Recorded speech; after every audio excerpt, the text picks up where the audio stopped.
A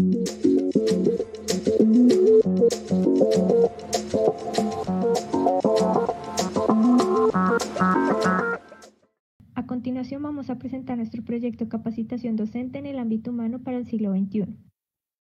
Para empezar, la educación, al igual que otros ámbitos de nuestra vida, ha cambiado con el transcurrir de los años. Esto se ha hecho aún más evidente con la situación de aislamiento social que atravesamos actualmente. Por poner solo un ejemplo por el momento, los celulares y tablets que estaban prohibidos en las aulas de clases hace tan solo unos meses se han convertido en el medio principal para permitir la relación de docentes con sus estudiantes.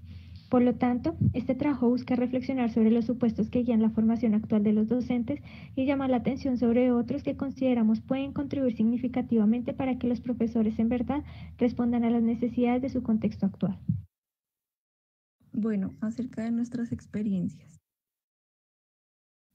En mi caso, fui estudiante del programa de licenciatura en español e inglés durante 8 semestres, tiempo en el que aprendí lingüística, literatura, pedagogía, fonética, inglés, etc. Al iniciar mi proyecto final decidí irme por la línea de español en primaria. El curso con el que se me asignó trabajar fue un primero en un colegio femenino público. Había elegido primaria en vez de bachillerato porque las niñas al menos debían respetarme al ser mi estatura superior a la de ellas. Me sentí confiada del éxito de mi proyecto, sin embargo, un día durante una observación de clase comprendí que no estaba lista para ser profesora, aunque llevaba preparándome casi 4 años y había obtenido buenas calificaciones. Miremos parte del diario de campo de ese día. Fue posible identificar varios conflictos entre las estudiantes como divisiones del curso, agresiones físicas y verbales. Lo anterior originó varias quejas de las niñas ante la docente en formación y algunas lloraron. Cuando la profesora trató de hablar con la estudiante 1, E1, esta la ignoraba, le daba la espalda e evitaba mirarla a los ojos. Cabe aclarar que E1 era uno de los focos del conflicto porque era de quien se recibían más quejas sobre agresiones. Se le pidió a E1 que se disculpara con otra compañera que había agredido y no lo hizo. E1 se mostró afectada durante gran parte de la actividad. Lloraba, tenía la respiración agitada y discutía con varias compañeras. Hubo un momento en que la docente trató de dejarla sola para que se calmara. Un estudiante manifestó estar molesta con la profesora por no solucionar los problemas de convivencia. Para el diario del campo Daniel, recientemente tuvo un profesor de una materia básica que le gustaba crear conflicto entre estudiantes y tenía fama de rajón y vaca sagrada.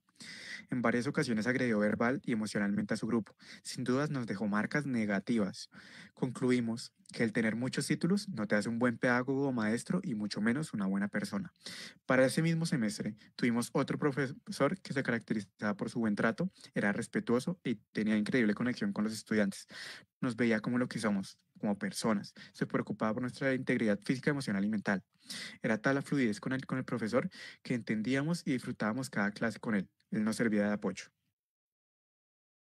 Por mi parte, en las etapas escolares que dividí en preescolar, primaria, bachillerato y la universidad, las cuales experimenté bajo la escolaridad obligatoria porque nunca antes me había cuestionado un funcionamiento que se saliera de esta margen, descubrí algunas ventajas y desventajas que impulsaron también este trabajo. En preescolar, no tuve mayor inconveniente más que solía ser muy perfeccionista en las tareas y trabajos, ya que en lo demás logré tener una buena relación con maestros y compañeros. En primaria empecé a presentar los primeros inconvenientes debido a las dificultades para aprender matemáticas, en donde los ritmos y metodologías no se ajustaban a mi manera de aprendizaje, sin considerar que también tenía problemas de visión que afectaban significativamente mi desempeño, pues me tocaba adivinar los números o escribir incompletamente los apuntes. Pero lo que fue muy útil en esta etapa fue tener una educación bilingüe transversal.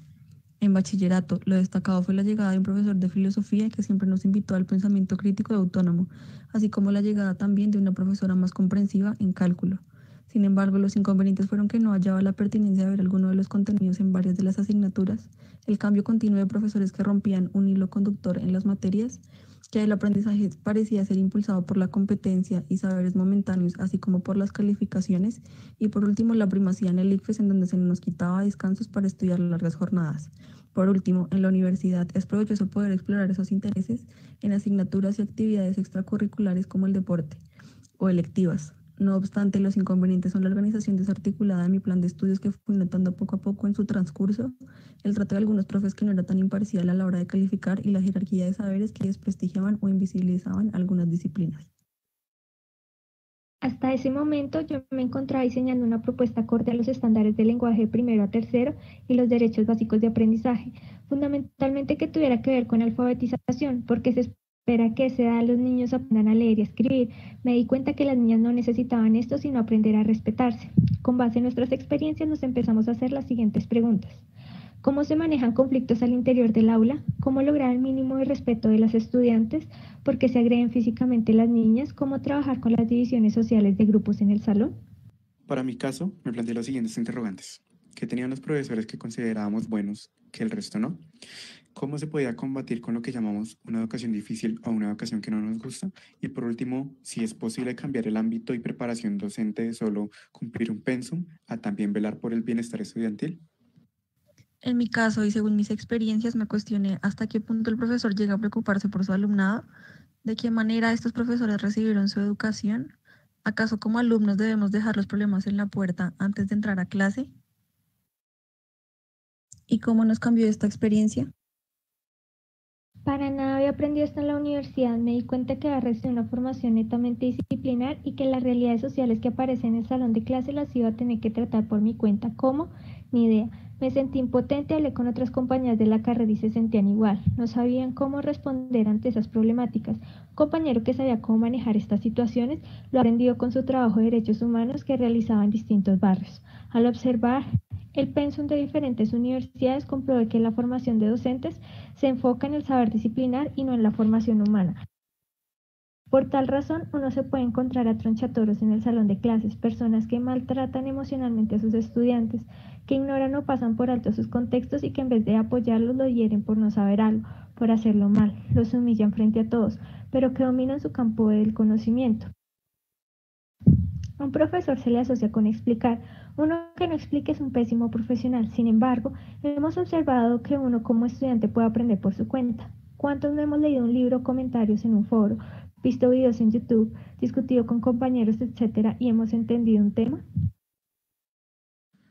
Aunque hubo unanimidad en que el aprendizaje autónomo es muy posible y muy viable llevarlo a cabo, nos dimos cuenta que la formación no está únicamente dirigida a objetivos académicos y profesionales para los docentes, pues como lo hablamos, no están separados ni preparados emocionalmente, psicológicamente y personalmente para el trato con alumnos.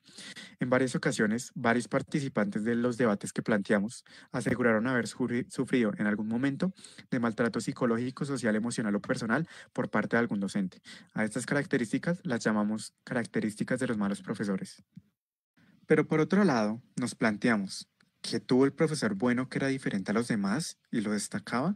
Nos dimos cuenta de que había algunas características que los hacían un buen profesor o de esos profesores a los que uno les llega a tener aprecio.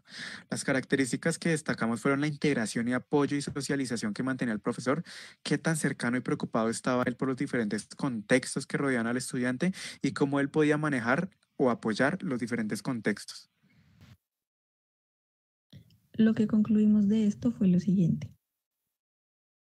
Se debe romper con el paradigma de que el estudiante es un ser incapaz, débil y que no puede aprender nada por sí mismo, por lo que el profesor está para salvarlo, vertiendo conocimiento en su mente. No es así. El estudiante puede aprender autónomamente, puede nutrir discusiones con sus aportes y puede incluso enseñarle al profesor.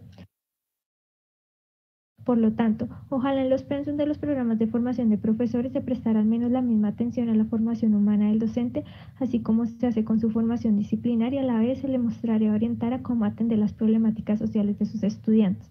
La realidad es que todos los profesores forman personas y su campo del saber es solo una disculpa para llevar a cabo esta labor. Al implementar un debate o al llevar a cabo las entrevistas con diferentes actores de formación, encontramos en que la mayoría coincidían en algo. Todos sentían cariño por la institución o el entorno donde se formaron, sea familiar o personal, pero muchos sentían alguna inseguridad por alguna experiencia o por algún docente durante el trayecto de su formación que los frustró académica, social, personal, emocional y psicológicamente. Esto fue expresado en las entrevistas. Al hablar con una experta en educación y aprendizaje que se llama Camila Saavedra, ella malinterpretó el objetivo de mi debate y en vez de abordar el tema de manera objetiva, me hizo una lista de tips para desenvolverme bien en mi fase universitaria. Al replantearle la pregunta, no respondió nada de manera general, pero sí insinuó de manera indirecta que el sufrimiento durante la formación de las personas era nuestra culpa, de los estudiantes, por no estar preparados y por no apreciar la educación o no ser juiciosos. Discrepo. Con Camila Saavedra diferimos mucho en ese punto, pues al hablar con varios de mis compañeros y profesores, coincidimos en que era necesaria la formación docente para mantener el bienestar moral, psicológico y emocional de un estudiante, con el objetivo de amar la formación y no verlo como una tortura o como una obligación. Durante el debate y al investigar un poco en el país y el mundo, varios cientos de personas tomaron alternativas diferentes. Una de ellas nos ha llamado mucho la atención de manera especial y la tratamos en el curso. El llamado co-construcción del aprendizaje en casa, educación acompañada en casa o particularmente homeschooling como salida a la agresión o como una alternativa a la agresión y deterioro de la formación de las diferentes personas en el aprendizaje de parte de un pensum u otros actores en general. Por mi parte, yo realicé 2 preguntas, obteniendo un recopilado de respuestas muy significativas que aportaron a esta construcción del trabajo. La primera fue, ¿cómo describiría su proceso educativo en el colegio? Y la segunda, ¿qué cualidades usted cree que debe tener un profesor memorable y por qué? Donde en las respuestas a la primera pregunta describían que se perdían espacios de esparcimiento y creatividad, una preocupación constante por no ser suficientemente buenos para los que se les exigía, cómo las metodologías no eran tan fructuosas y cómo debería considerarse las diferentes inteligencias de las personas, así como hubiera sido también valioso las enseñanzas para la cotidianidad. Y en la segunda pregunta, las respuestas apelaban a cómo el amor hacia su profesión como docentes era muy valiosa, debido a que se podía reflejar en su quehacer a través de cualidades como la empatía, la paciencia, la motivación, la invitación a debatir su pensamiento e incluso el propio, y otros factores como la preocupación por sus estudiantes y la relación entre ambas partes para lograr ir más allá de su asignatura y aportar en su vida. Lo relevante de la empatía docente como producto de nuestras experiencias, resaltamos que esta cualidad que tiene en cuenta la afectividad de los procesos de aprendizaje permite que la comunicación y reflexión del docente con el alumno genere un mejor desarrollo de acompañamiento educativo y proyección bajo el autorreconocimiento que recuerda que todo experto también fue principiante. Finalizamos con una frase que nos tocó a todo el grupo del señor Paulo Freire. Enseñar no es transferir conocimiento, sino crear las posibilidades para su propia producción o construcción, de corazón a corazón. Gracias por su atención.